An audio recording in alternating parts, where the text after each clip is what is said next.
Hey.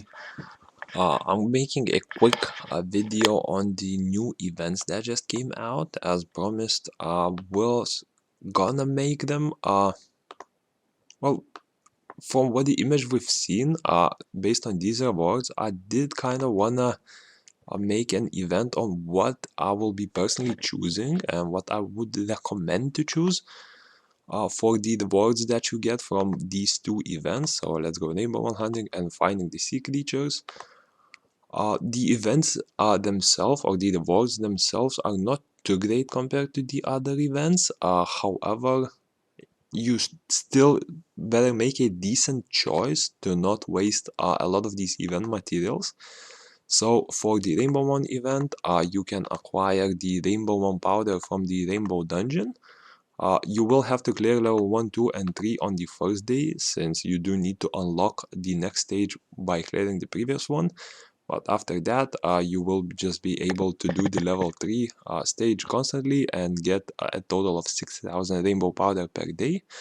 The stage itself is pretty easy. The level 3 stage has a power limit of 158,000, I believe. So a lot of people will be able to do it as long as you've done something like the fourth study. So it shouldn't be an issue. Yeah, as long if you have done 4 acts already and are on the 5th one, you'll definitely have no trouble completing the event. And for the RAINBOWMON event, Devilmon is of course the first thing you buy, and it's a must buy from this event. After that, you have an option to buy 5-star RAINBOWMONs 24 times for 1,000, or go for either the 4-star, the 3-star ones, or the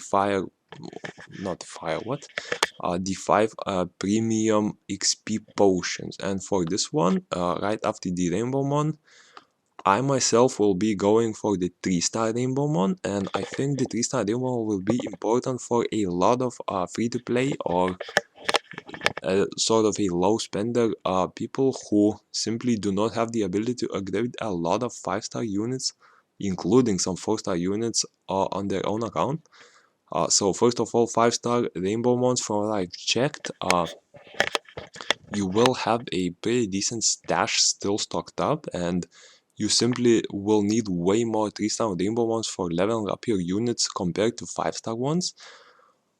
Second point, these 3-star RAINBOWMONs will essentially be used for leveling up 3-star units just for account levels. So since 3-star units will be way cheaper than 5 stars, you will eventually pick a 3-star unit.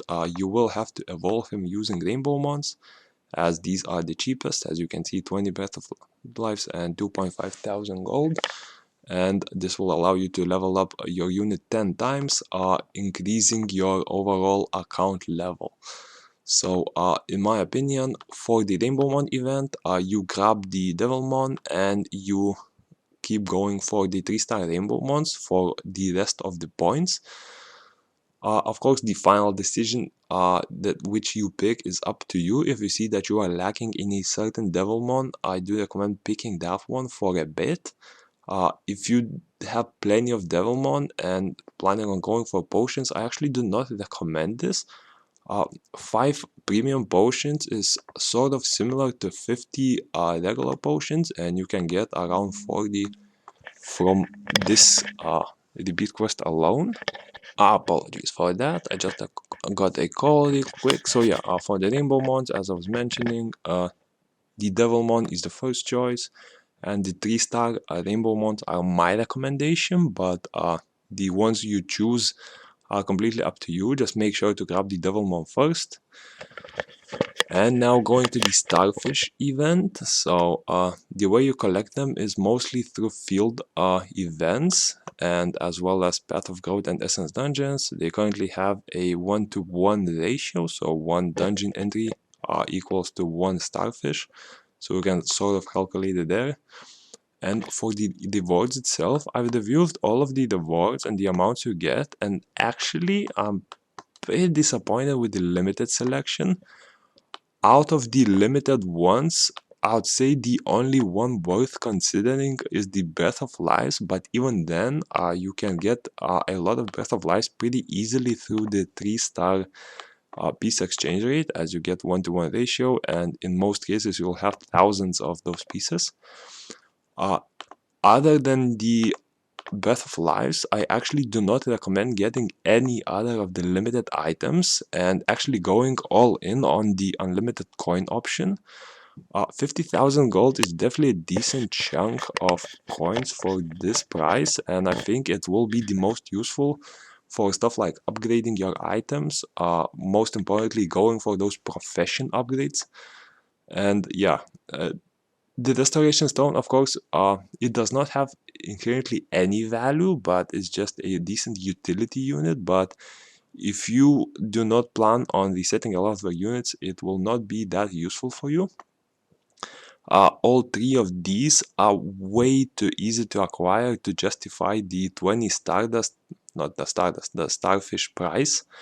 As if you didn't know, the best way to get these is from the Path of Growth, and Path of Training provides you with the red ones, the Adventure one provides you with the purple ones, and Subjugation provides you with the green ones, and on average they have a around 1 piece drop ratio for every dungeon entry, so paying 20 starfish for 1 piece is definitely a big no-no. The skill log, this price is also quite insane in my opinion. In total you can get 20 of these, so that means 4 total skill points. But daily you are able to get around 10 to 15 from the expedition and additional 5 to 10 from the Shurekli expedition. So what I mean is, if you do level 4, on average you'll get around 15 of these. If you did this, you will get another 5 to 10 on average after doing 50 entries. So this deal becomes sort of really bad in my opinion, and definitely not worth the exchange rate as well. These kind of peasants, I'm not sure if they made a typo here, but this exchange rate is horrible. It's beyond horrible actually.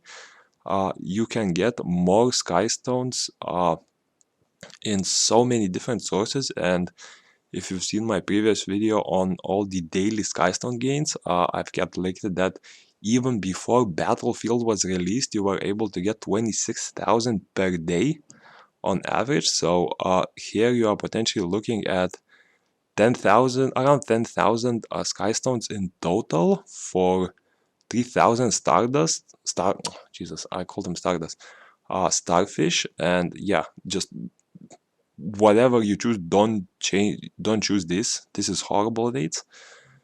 So yeah, my recommendation, gold is the only good option here. If you do struggle with Breath of Lives, you can consider grabbing a few of these, but in my opinion, the gold is the way to go for sure for this event, as all other items seem to have really bad value. And yeah, hopefully this helped you choose on what to buy for the event. Let me know your thoughts if you are choosing a different item and your justification for why you are choosing, as I'm quite interested to see a lot of people's choices and why they are doing it, as I might be missing some of the details there. And yeah, see you in the next one.